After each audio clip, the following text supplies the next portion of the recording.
power of courts or quasi-judicial agencies to decide cases filed before them and falling within their jurisdiction. Adjudication po ang tawag, may Tagalogin yan, kasi walang Tagalog yan. Okay? Power ng mga korte or quasi-judicial agency. Sino yung mga quasi-judicial agency? Sino? Kasama yung barangay doon. Quasi-judicial agency, labas ng korte.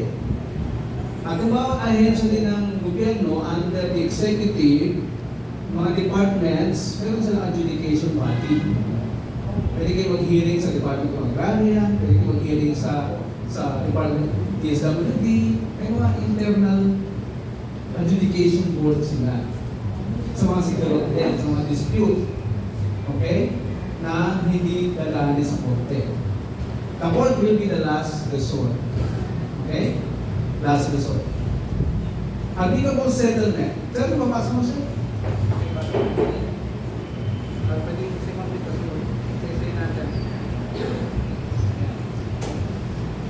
Applicable settlement is an agreement which during litigation and conciliation proceedings. Yan. Applicable settlement ang tawag sa kasunduan na buo na magkabilang panig. Gano'n ang next? Arbitration. Arbitration is a process wherein the third party from outside will be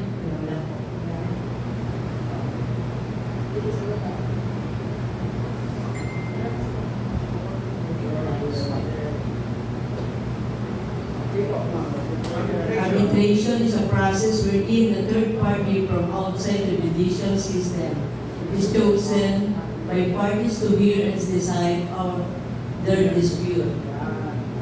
Proseso daw na third party ang pinipili na magkabilang panig para mag-desisyon para sa kanila. Okay? Iba ang meaning ng mediator sa arbitrator, ha? Ang mediation, wala karapatan ng desisyon para sa parties. Arbitrator meron. Hindi po. Okay. Arbitration award. Next. Arbitration award is the decision reached by either the lupon, chairperson, or pangkat, as the case may be, upon prior agreement in writing by the parties, a dispute for the adjudicator to resolve it. Pwede ko Tagalogin ba?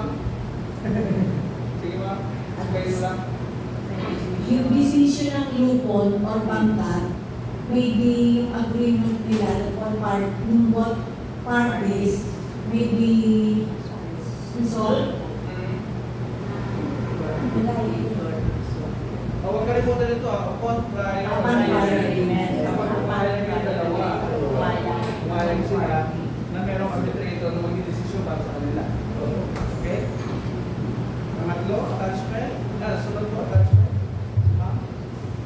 Attachment is a provisional remedy in the form of an order issued by a judge before the case is pending, by which the property is taken into legal custody as security for satisfaction of the judgment obtained by the prevailing party, either at the commencement of the action or any time after the filing of the case before the final judgment. Ano po yung attachment daw, ma'am? It's provisional remedy. Provisional remedy sa form of order. Order issued by a judge.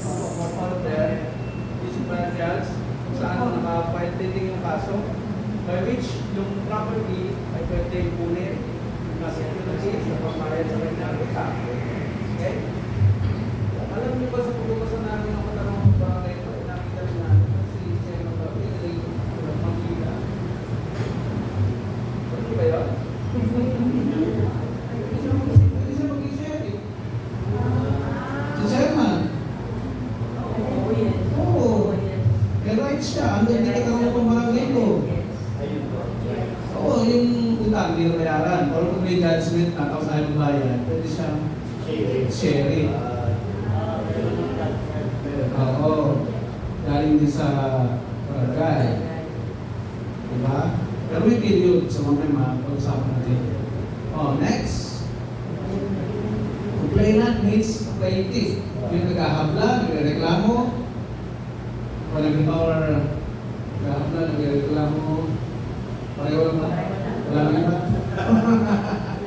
Complaint means, yung microphone ko. Si Mama.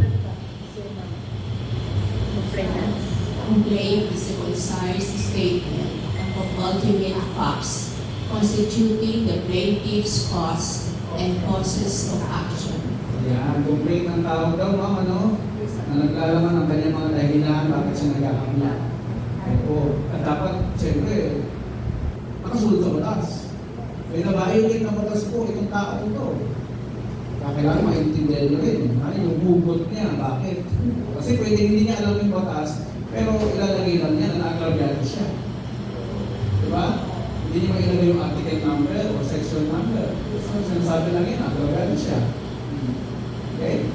Importante din na alam nyo kung saan nagagaling yung sinasabi niya na agrabyado or rights na na-violate. Okay po? Next.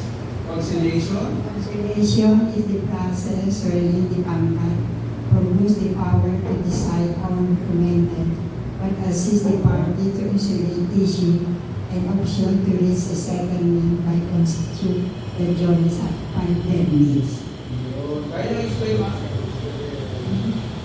Sino yung first time na wala nyo kung salita? I-explain natin conciliation. Ayon sa definition. Alala nyo? Proseso kung saan yung pangkat ay inaalis for goes. Tama? Inaalis nila yung power nila to decide or recommend. Sabihin na wala yung karapatan nila mag-decide or mag-recommend. Pero, assist the parties to isolate issues. No, tanggalin na natin yung mga issue nyo. Ayos na natin itong problema mismo. Yeah? Siyempre yung issue na yan, ang haba niya. Walang kapusan niya, paatras na paatras niya. Kasi yung pamangkin ko ganito eh. Kaya nag-aaral yung lakas ganito. Pagka magiging ko na pakinggan niyo, sasakit ang ulo niyo. Wala lang yung usapan. Okay? To reach a settlement by consensus that jointly satisfies their needs. So yun ang objective ng conciliation. Jointly satisfies their needs. Kailangan pareho masaya. Palabas ng kwarto. Okay? Opo, next. Ayan. Delivery of personal property. Come on. Delivery of personal property, like levy, is provisional remedy by which a judge before whom an action is pending for the recovery of personal property issues an order for the delivery of such property to the movant or the party filing the petition upon filing of a bond to guarantee its return or to answer for the damages. Yan. Kaya na-explain mo? Ayun sa understanding mo. Sige lang.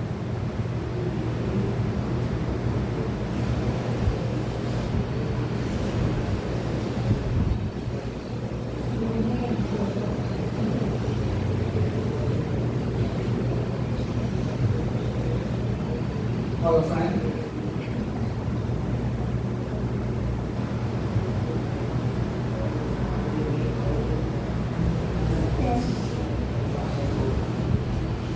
Ako na ma'am. Yun pong judge ang magbibigay ng action para sa pagbawi ng property. Yung personal property na pinag-didispute ng dalawang parties. Merong ban.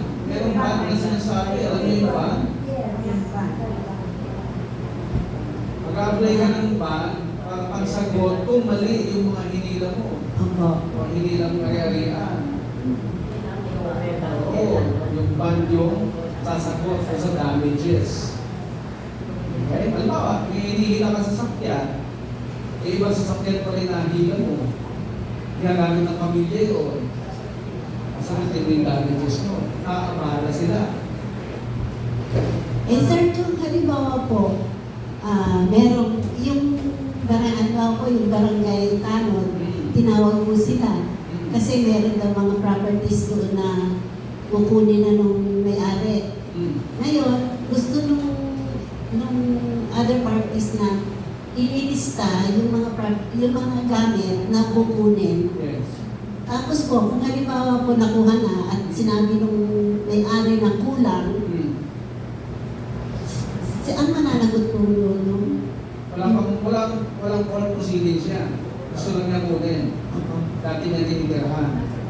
Dati siya nakatira doon. May iwan yung gamit. Opo. Siya lang nakakala nung kung ilan yung nandun eh. Opo. Diba?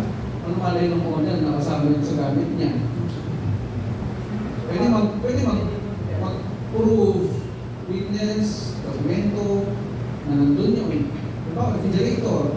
Nandun yan before. O nalilibre pa yan doon sa pagbabahay mo. Ebidensya. Ebidensya. Oo. Submit siya ng ebidensya. Okay? So, replevin, ito ay court terminology na ito talaga. Oo. Baka maka-encounter kayo na may sharing na darating na makikipag-coordinate sa inyo kasi baka biglang kumulo, magkaroon ng resistance, witness kayo. Kung sa gagawin peaceful resolution. Oo. Peaceful na paghihila ng kanyang ari-arian.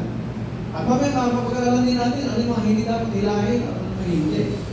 Para alam mo rin. Diba? Kasi meron lumalakas sa kanilang power. Sherry, bawal yan. Sherry, tinila mo yan, bawal yan. Okay? Yes. Wala ka-itemize. Nandito din sa booklet na to. Isa-isay natin. Okay? Next. Execution. Execution is the process of exacting satisfaction for or both of the parties through compulsory or coercive means. It entails the enforcement of the terms of the amicable settlement or arbitration award insofar as this may enjoin or command any of the parties to perform an act, give something or refrain from doing some act. Explain naman.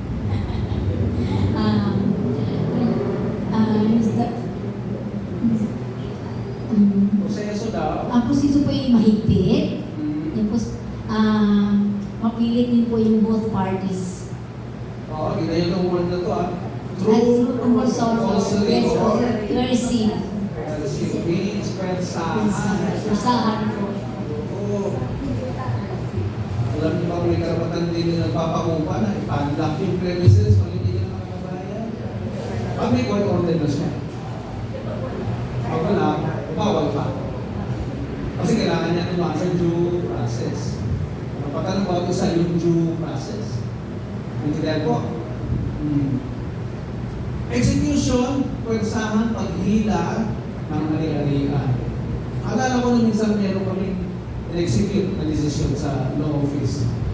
Restaurant. Yung sheriff, gusto alas 12, iserve yung notice of execution para ipadlock yung lugar. Tanghalian tapat, gusto ko yung palang kumakain yung mga tao. Nagwala yung respondent. Yung respondent, yung hinahabla. Nagwala. Pwede mamayanan lang pagkatapos nila kumain. Yung sharing mag-igo. Nanonood pa lang ako nun. Siyempre sa inyo yung authority. Diba? Pinalibag ng respondent kung na may isa. Wala. Doon pa na imasmasan si sharing. O sige na nga, mamayanan lang. Hindi pa magwala. Okay? Although may rights siya talagang gawin. Pero bilang tao, bilang implement natin, di ba? Oo. Respeto. Ito na, may ng konti. Pabigyan mo natin, mga niluto nilang mabenta. Di ba? O, hindi na puro rights talaga. Isama natin yung magiging makatao. Humility din. Hmm.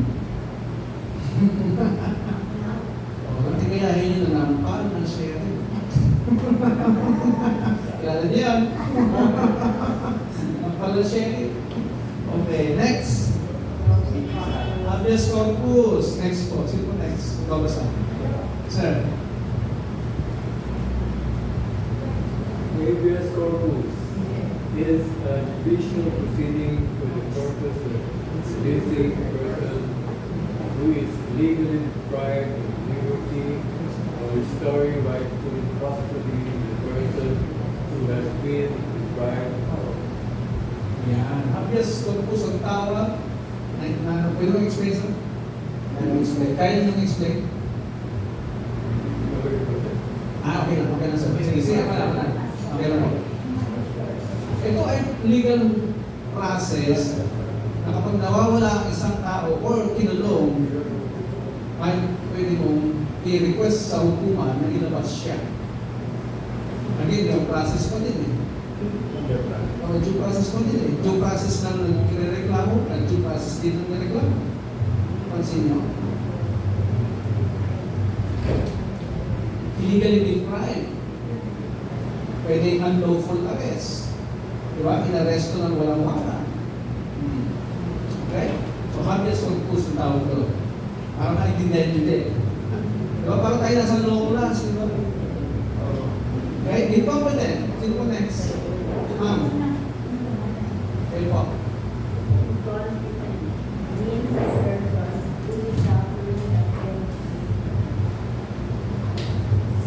Incompetent means a person who is suffering the penalty of civil interdiction or who is hospitalized, leper, prodigal, deaf, and dumb, who is unable to communicate, one who is of unsound mind, even though he has a lucid intervals, and a person not being unsound mind, but by reason of age, disease, weak mind, and other similar causes, cannot without outside aid take care of himself and manage his property, becoming thereby an easy prey for deceit and exploitation.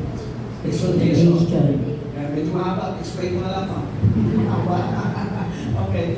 Di ba, ang pagkakaintindi natin sa usual competent, yung ba wala sa kakayahan na gawin ng isang bagay, or hindi ka competent na doktor, hindi ka competent na kapitero, yung pagkakaintindi natin. Sa legal, iba yung interpretation ng incompetent. Kung wala sa kanya sarili, hindi niya kaya pagkakul sa sarili niya, or may sakit siya.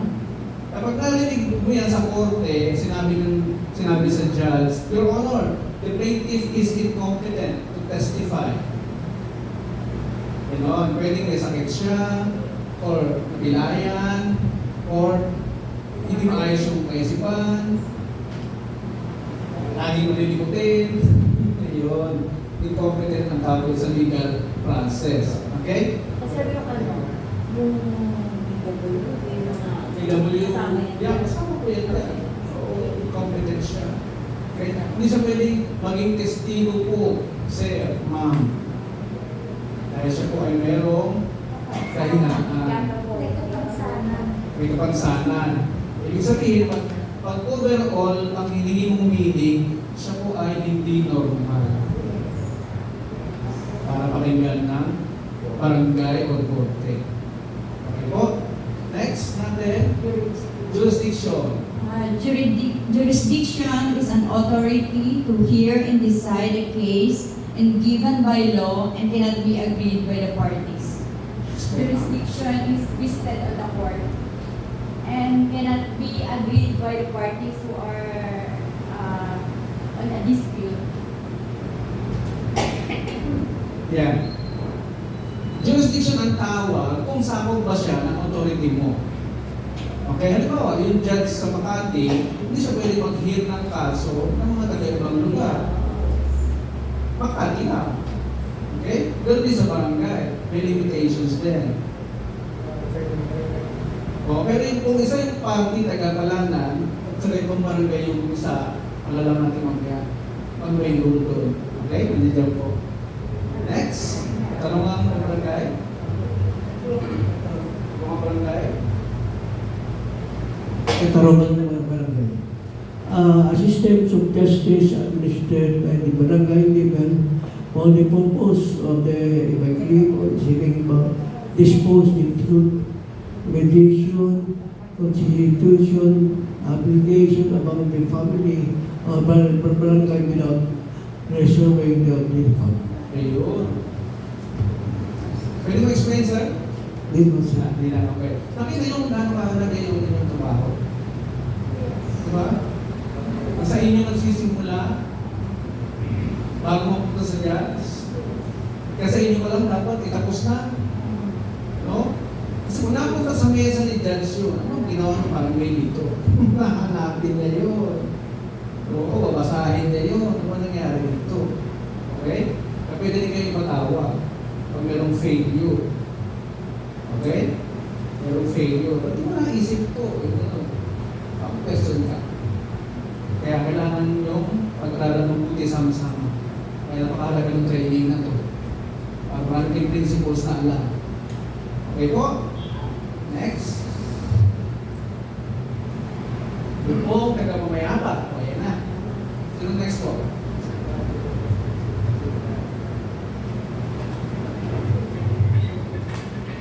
Puntal Pamayapa is a body organized in every barangay composed of punong barangay as the chairperson and not less than 10 and more than 20 from which the members of every pangkat shall be chosen.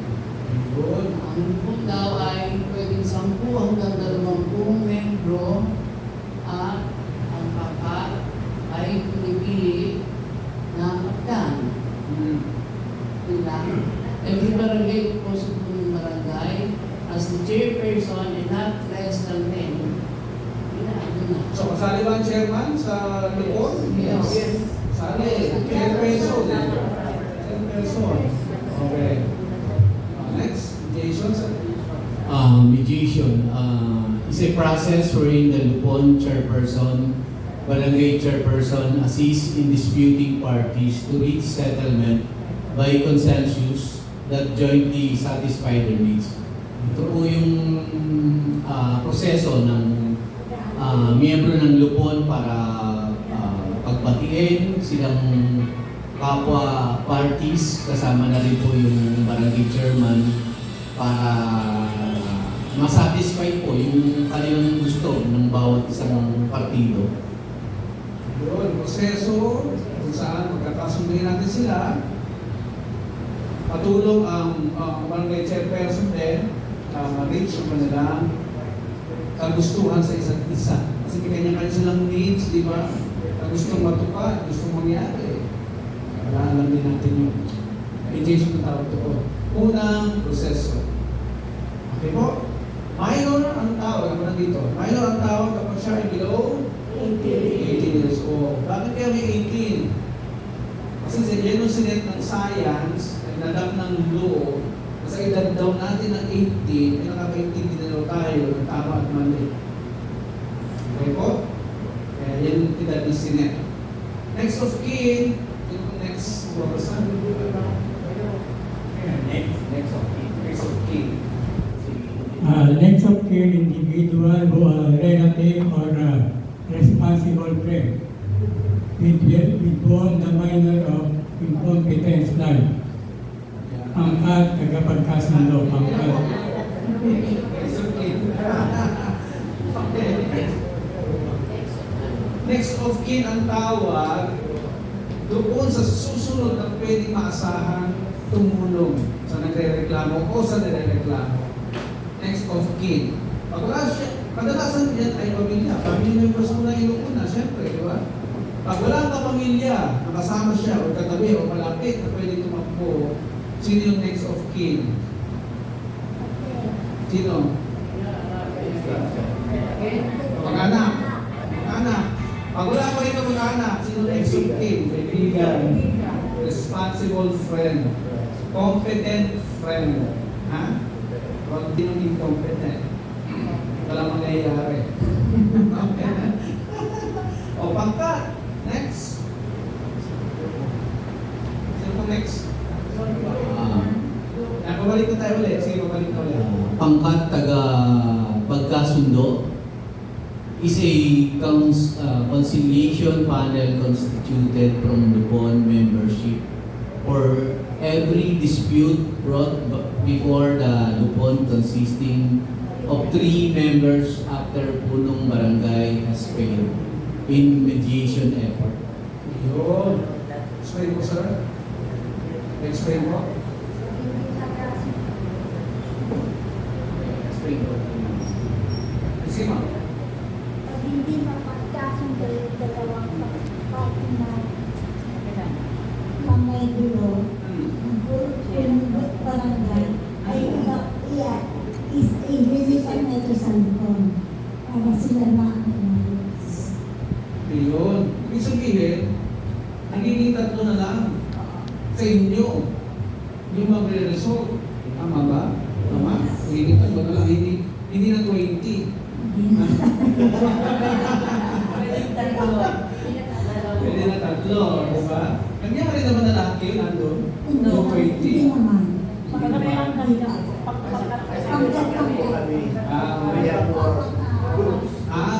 na pangkat, lima na. Schedule. Ayun, buti naman. Very good. pwede na. Tatlong attendance. Okay. Very good. Di may membro. Mga pangkat. Okay. Pagka nakakuha na ng tatlo, Ayun. Yun yung sinasabi na pwede na. Oo. Oh, go. Kasi nga, dalawa ang umuo, hindi panalo. Kailangan even numbers eh, di ba?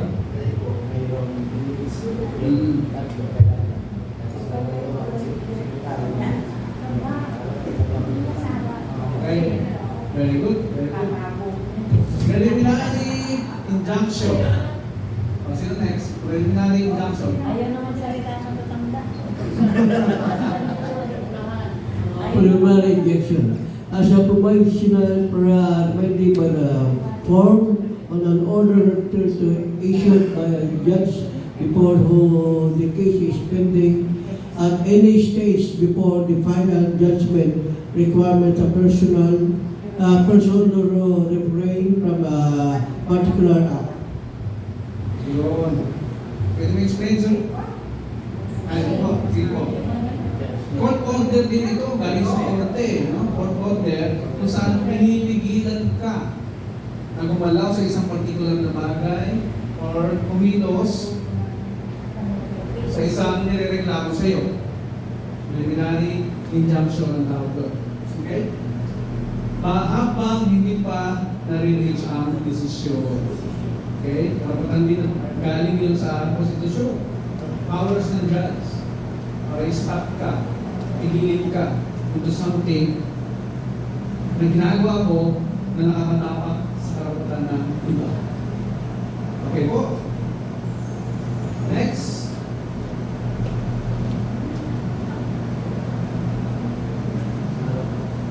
Repudiation. Marami niyo ang salita nito? Repudiation. Di ba? Sige, maganda ito, maasa natin. Si Ma'am po. Yan.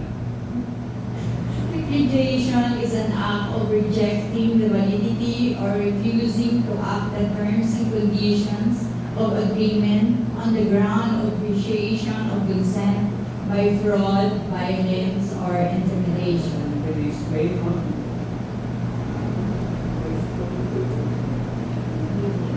Repudiate, yung parang siya nire-reject mo ang isang bagay or refuse mo yung conditions sa isang agreement dahil nag-appreciate siya na meron siyang fraud, meron siyang pandaya, merong violence, at saka merong intimidation. Appreciated siya with of consent, kaya ano siya, pwede mo siyang i-repudiate. Ibig sabihin,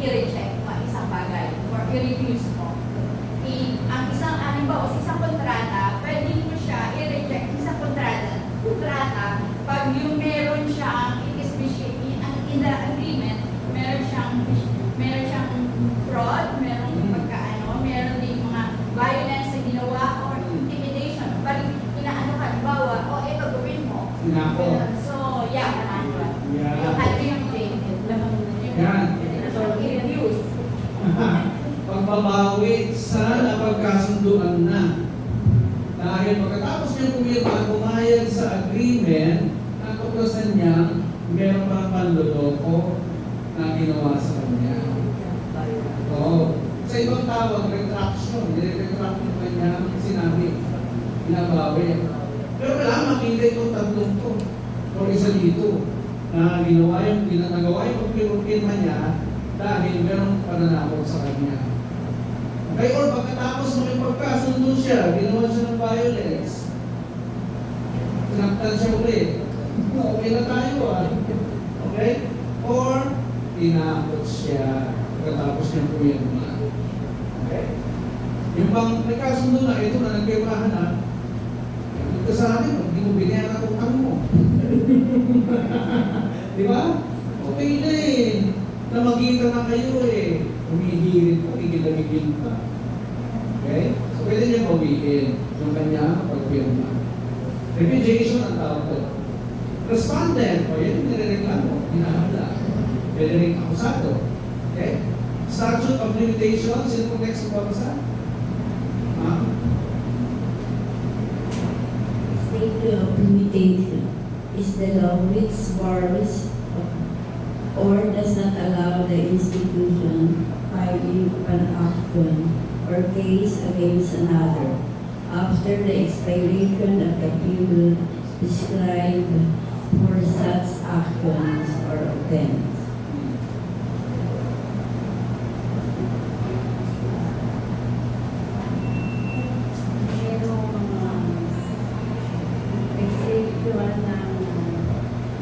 Case against another after the expiration Of the period.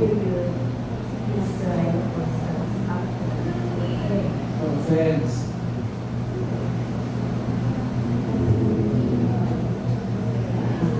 Lapse of period of case against another party.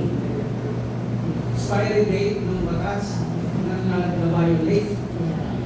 For example, yung theft, or yung slander, or yung defamation, merong period na rin na pwede kang file. Okay? Hindi pwedeng after 10 years siya kamuhi na, or after 5 years. Okay? Prescription. Prescribe. Okay? Alam niyo kung ano lang yung batas na hindi nag-prescribe? Na walang limitation? Annulment of marriage. Kahit ilang taon ka na dito, pwede ka mag-file ng okay? So, walang prescription yung annulment of marriage. Kasi dati meron yan, hanggang 5 years lang.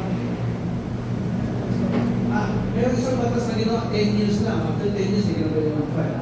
Inalis yun. Inalis na yun. Pero kung tungkol sa technical defect sa mag-asawa, yung 5 years, yun lang ang period mo.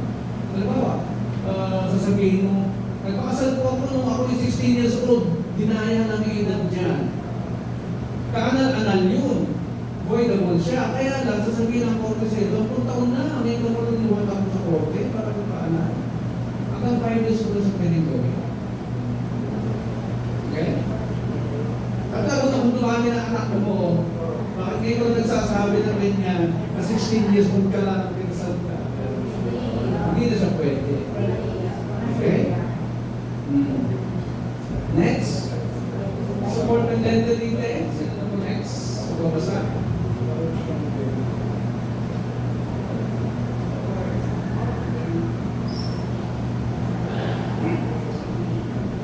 Pero kasi instance na pwedeng lumapit sa inyo ang isang gina o babae na matapos siya makakuha ng court order para supportahan siya ng kanyang ex ay hindi nagbibigay yung ex. Paano mo lumapit sa inyo?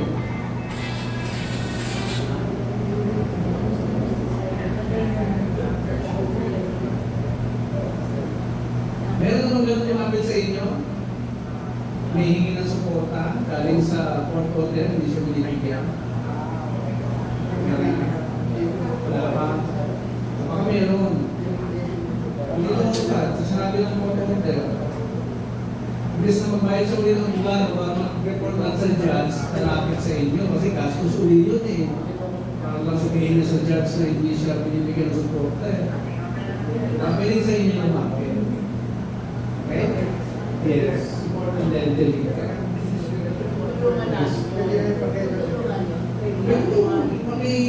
Tulong lang. Tulong lang. Sakali. Yes. Kung na desisyon na, di ba? Tapos na.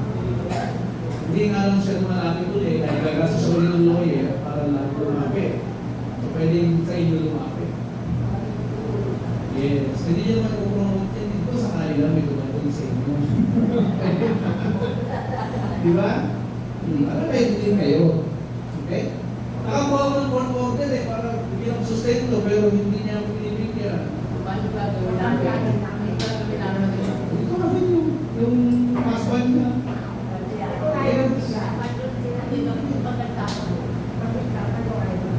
Ilapit niya sa pao.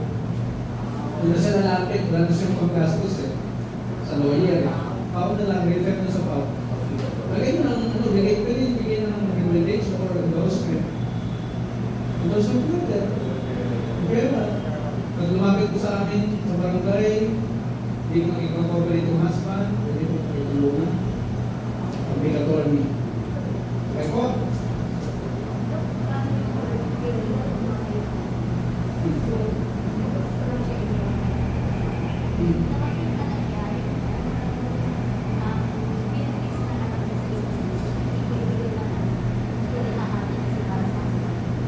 Matay yung mga.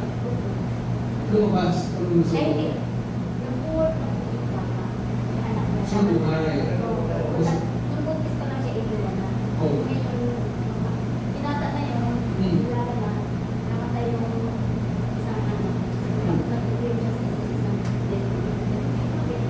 Pero isa lang tatay nito ah. Kasi dalawang bati na rin ko eh.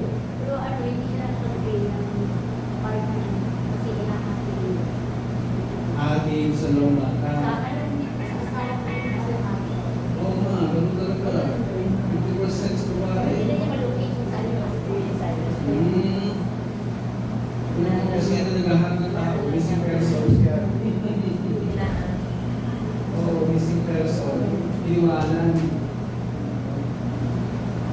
Ano kaya? Qualified na po ba? Kasi, diba? Iniwanan. Iniwanan.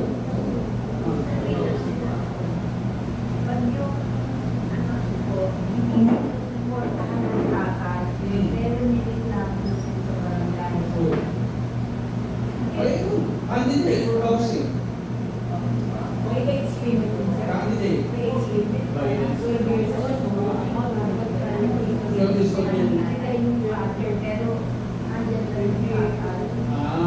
Kasuhan na.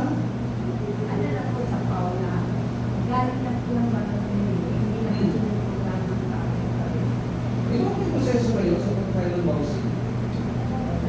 O yung housing officer, wala dito housing officer.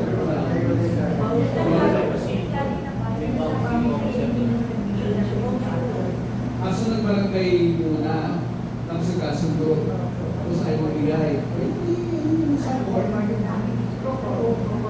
File action na. Pwede na ito file action. Siya na, pero mahal ko lang ang bugado niya. Pwede naman sa paulan sa pera. Oo, siyempre yung bayad yun. Like yung lawyer, yung bayad yun. Diba? Pwede. Pero tandaan nyo kapag criminal case, yung prosecutor ang pinakabugado nila. Prosecutor, ang pinakabugado nila sa criminal cases. Kasama din yung boss. Oo, government. Yung ikabugado niya. Okay? Sa mga mayayaman, kukuha din sila ng mga private lawyer. Pero hindi makadala yung private lawyer, hanggang nakakuha ng piskal, yung mga gagawin niya, ipapile niya sa korte, subject to the approval ng piskal. Kontrolado pa rin ng piskal. So, pagkukuha ka pa ng private lawyer. Only rich people do that. Mga rich families. Okay? Venue. Venue ang tawag ka kapag kung saan i-hear dinidesisyonan yung isang usapin. Kaya yung tawag. Okay? This is not fixed by law, except in criminal cases. Bakit except in criminal cases? Kung saan naganap yung crime? Doon ipapile. Okay? And can be agreed upon by the parties. Pwede magkasunduan sa time of file. Sa mga civil contracts o kasunduan, kapag hindi na ito pa nag-usapan, meron nilalagay sa hulihan na kapag hindi nagkasundo, magpapalit tayo sa Makati lang. Meron ka ng kasunduan. Okay? Intervene, siguro papatapos na yan. O introduction. Punta tayo na lang sa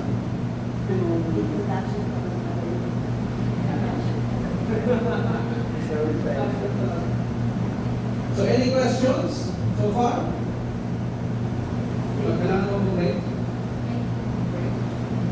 CR break, water break? Break, sige. 5 minutes ha? 5 minutes. Ayan. That's chapter 1. Sige, gusto mag water break, CR break? Oh, chance na. 5 minutes.